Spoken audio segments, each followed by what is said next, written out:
Welcome to NEXTGames' Omen series, this one covering the solo of Fu.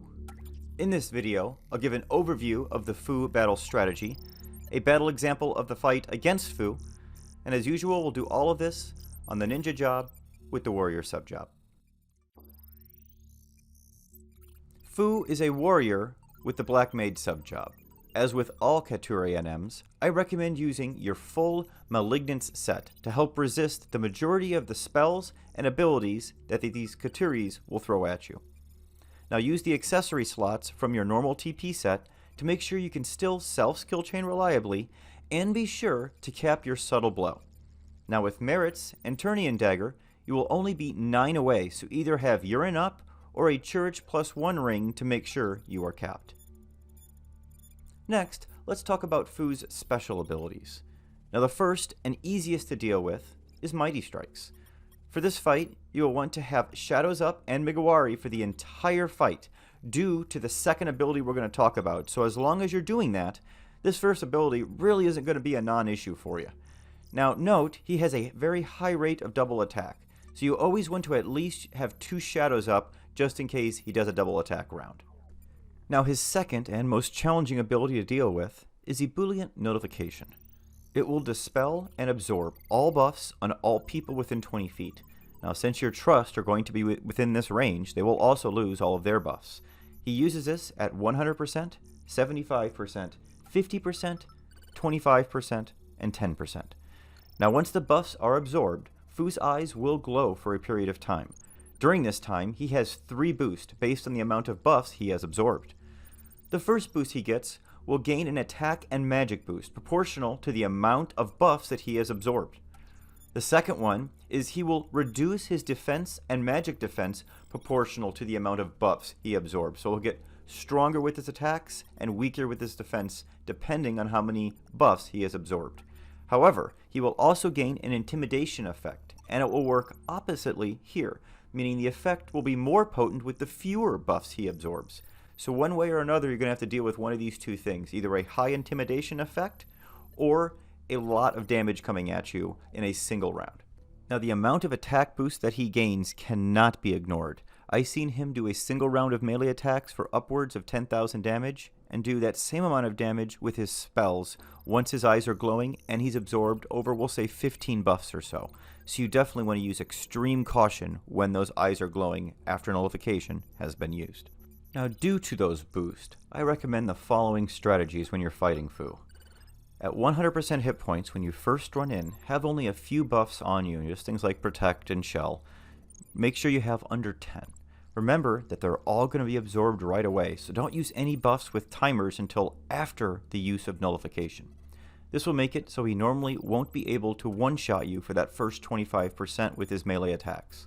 Note though, that they will hurt, doing upwards of 1500 damage the closer you get to those 10 buffs being absorbed, so still use caution.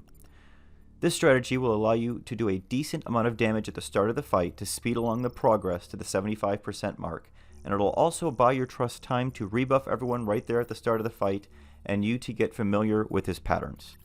Now please note that when his eyes are glowing, skill chains are often going to do the most damage, often doing upwards of 99,999 damage with his eyes glowing. However, do not ignore Migawari or Shadows, as getting stuck in a mistimed weapon skill with your Shadows down will lead to a quick death. Now at 75%, 50, 25, and 10% hit points, you want to try and time it so you have Yonin, Migawari, Berserk, and Isekigen timers all ready to use right after he absorbs your buffs.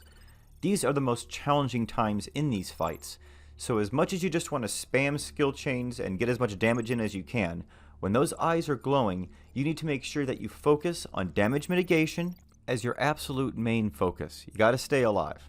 The damage will come. Now you also don't want to kill too quickly and leave yourself without Yonin and Isekigen after he uses nullification, as that can prove for a rough time. Also note that if he is casting a Gauss spell while his eyes are glowing, consider holding off on landing any weapon skills to immediately cast Shadows once that Gauss spell lands. If he sneaks in a round of attacks while you're trying to weapon skill during that spell, then more than likely you're going to end up dead. Now at the start of the fight, he will start off by casting Paralyze, Water 5, and Blizzard 5, and then moves on to Paraliga, Blizziga 4, and Waterga 4 as his hit points drop. Now, when his eyes are glowing, the Gauze can do upwards of 10,000 damage as previously mentioned, so try to make sure your Trust are at maximum range, and sadly, Arcelia can sometimes get too close and die. If she does, you will want to switch to your dual-wield 20 set once your haste wears. Koromoru is another option, but he will normally die to interference once you hit that 25% mark, so you're taking a risk there either way. In regards to the other Trust that I recommend you use to get through this fight easily, Joachim is always good for marches. Olmia can be useful for backup marches just in case Joachim dies, but I don't use her in this particular example. Sethtus is excellent for AoE cures in case your Trusts get hit with interference or malign invocation. Monburo is fantastic in this one as he gives you lots of bonus buffs that you normally wouldn't have, and he can really boost the amount of damage that you can do to Fu. He's also, of course, great for cures. Yoran Oran is also great for cures, and he's great because he stays at maximum casting range, making him stay out of the range of all of the abilities that Fu's going to throw at you. Another option, if you don't have Yoran Oran, is going with Sylvie. Now, this is definitely going to help your haste issues in the event that Arcelia dies, and Sylvie can help out with your hasting. But Sylvie is, of course, not as good as curing and at staying at max casting range, so therefore there are some downsides to using Sylvie. The last one I could envision using here is Yignis. Now, I don't sadly have Yignis yet, but I'm sure he would do exceptionally here in place of Yoran or Sylvie. Now, as with all the Katuri NMs, under 25% can get messy with interference and the Gauze. Make sure you keep your shadows up, as well as Migawari, and get that damage in as fast and as safely as you can. That's going to be it for Fu. Let's go ahead and see what taking him on looks like. Enjoy the run, everyone.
That'll be it for the How to Solo Fu with Ninja video. I hope you found that helpful.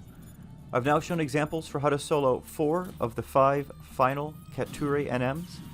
The only one we're missing is Ki, who at this time I have been unable to beat. So hopefully look for videos in the future from me on how to solo Ki and U. In the meantime, I'm going to work on releasing party setups for how to take on both those NMs. Also look for mid-boss strategies coming up next week. Thanks so much everyone, stay safe and stay healthy in 2021.